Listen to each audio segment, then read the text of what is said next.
Bonjour, je suis Christophe Crochu, courtier en énergie, expert en optimisation de contrats gaz et électricité et créateur du blog Choisir son fournisseur d'électricité.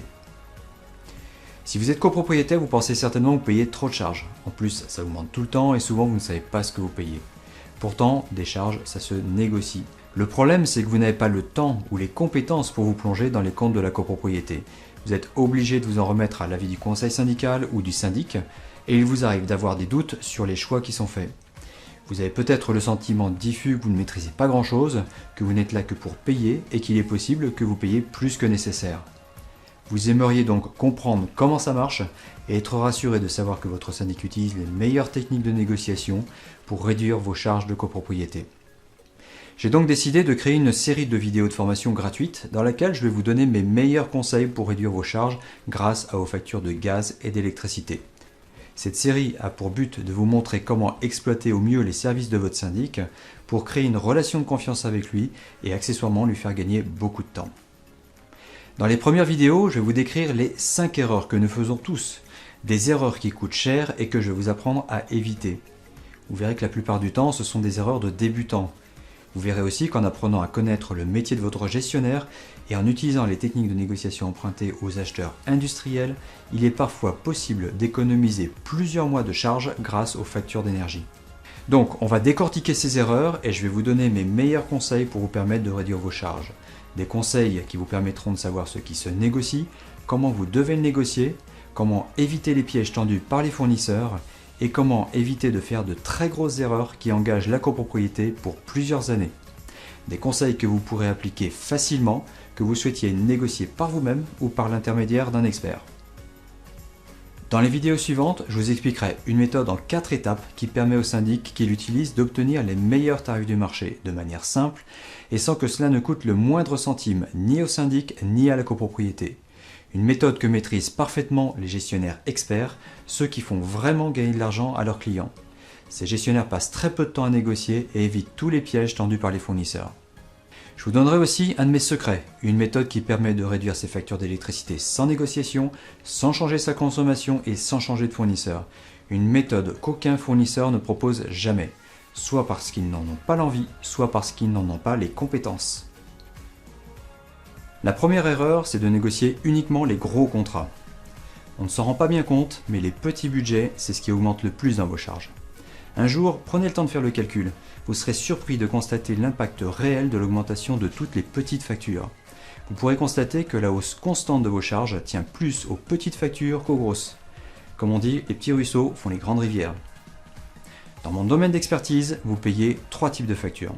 Des factures d'électricité pour les parties communes, des factures pour le chauffage collectif, en général du gaz et de l'électricité, et puis des factures individuelles d'électricité ou éventuellement de gaz. La plupart du temps, le syndic ne s'occupe pas des petites factures. D'une part parce qu'il n'a pas le temps de le faire, et d'autre part parce qu'en général, les petites factures, tout le monde s'en fiche. Sauf les fournisseurs, qui voient dans ces contrats le moyen de se faire beaucoup de marge. Comme ni vous ni le syndic ne s'intéressent aux petites factures, les fournisseurs savent qu'ils peuvent augmenter leur prix tant qu'ils veulent, sans que ça se voie. Prenons l'exemple des petites factures d'électricité. Ces factures concernent l'éclairage des parties communes, l'alimentation des ascenseurs, vos factures individuelles, des contrats de faible puissance pour lesquels vous payez essentiellement de l'abonnement. Le problème, c'est que ces factures ont beaucoup augmenté depuis quelques années. Et ce n'est pas prêt de s'arrêter, croyez-moi. Regardez plutôt ce document. Il correspond à l'évolution des tarifs d'électricité de vos parties communes entre 2014 et 2017.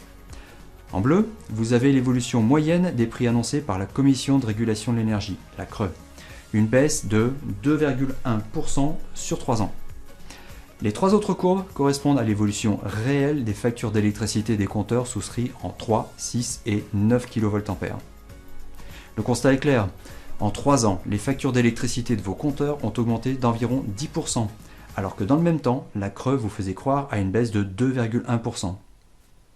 Vous constatez aussi que plus la puissance est faible, plus la hausse est importante. Or, comme vous le voyez ici à l'échelle d'un syndic, les compteurs 3, 6 et 9 kVA représentent en moyenne 75 à 85% des compteurs. À eux seuls, les 3 kVA représentent plus de la moitié des compteurs.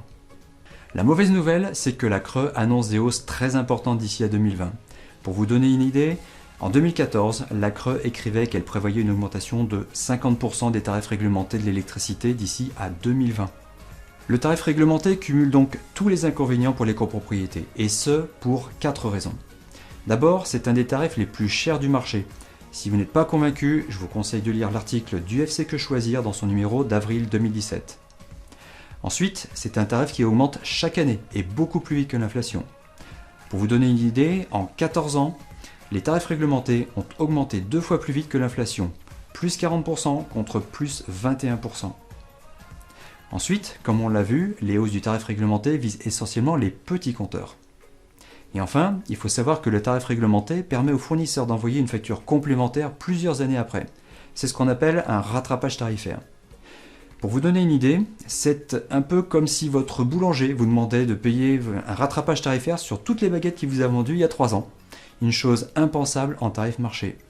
Eh bien, avec le tarif réglementé, c'est possible et en plus c'est légal. À 3 ans d'intervalle, nous avons payé 2 rattrapages tarifaires, le premier en 2015 et le deuxième en 2017. Alors, ça ne veut pas dire non plus qu'il faille quitter le tarif réglementé n'importe comment et accepter l'offre de n'importe quel fournisseur. Je vois très souvent des copropriétés qui ont pensé bien faire en souscrivant un contrat marché chez un des 2 fournisseurs historiques. À l'époque, leurs commerciaux vendaient ce type de contrat en vous disant que, comme les prix allaient augmenter, autant payer plus cher dès maintenant et figer cette augmentation sur les 3 années suivantes. Sauf qu'entre-temps, les contrats marchés sont apparus et les prix ont baissé. Ces contrats sont donc restés plus chers que le tarif réglementé et personne ne vous l'a dit. Il faut donc en être conscient, les immeubles de copropriété sont la vache à lait des fournisseurs qui vendent au tarif réglementé. C'est aussi la vache à lait des fournisseurs qui proposent des tarifs indexés sur le tarif réglementé. Je pense à tous les fournisseurs qui vendent l'électricité entre 5 et 10% moins cher que le tarif réglementé. Si vous n'êtes pas convaincu, posez-vous cette question simple. Pourquoi autant de fournisseurs se bousculent pour vendre de l'électricité, alors qu'ils n'ont jamais été fournisseurs d'électricité jusqu'à présent? Je pense notamment à des groupes comme Total, comme Eni ou Cedinskoont. Demandez-vous aussi pourquoi Total a décidé d'acheter l'Empiris pour la somme de 180 millions d'euros. Vous l'avez compris, même en vendant de l'électricité 10% moins cher, les marges sont énormes. Elles sont suffisantes pour rentabiliser un investissement de 180 millions d'euros en quelques années seulement. Car quand on annonce un tarif 10% moins cher que le tarif réglementé, ça ne veut pas dire que vous allez gagner 10% sur votre facture totale. Ça ne veut pas dire non plus que vous allez gagner 10% sur votre consommation. Cela veut dire que vous allez gagner 10% sur le prix du kilowattheure et uniquement sur le prix du kilowattheure. En TTC, vous ne gagnez donc que 1 à 5% tout au plus parce que l'abonnement et les taxes sont les mêmes qu'au tarif réglementé. Rappelez-vous, sur un contrat 3, 6 ou 9 kVA, la marge du fournisseur se fait principalement sur l'abonnement. Pour vous donner une idée, en négociant tous les petits contrats électricité des parties communes, un syndic qui gère un budget de 100 000 euros peut faire gagner à ses clients 40 000 euros sur 3 ans en moyenne, soit un gain moyen de 13 à 14%, dont 50% sur les 3 kVA et entre 10 et 20% sur les 6 et 9 kVA. Le tout est de connaître quels sont les bons fournisseurs et d'avoir les bons outils pour analyser et comparer les offres. En conclusion, intéressez-vous à tous les contrats, les gros et les petits. Le jeu en vaut vraiment la chandelle. Voilà, cette vidéo est terminée, merci de l'avoir regardée. Si vous l'avez appréciée, n'hésitez pas à la partager. Et si vous avez des questions, n'hésitez pas à utiliser le cadre commentaire juste en dessous. À bientôt.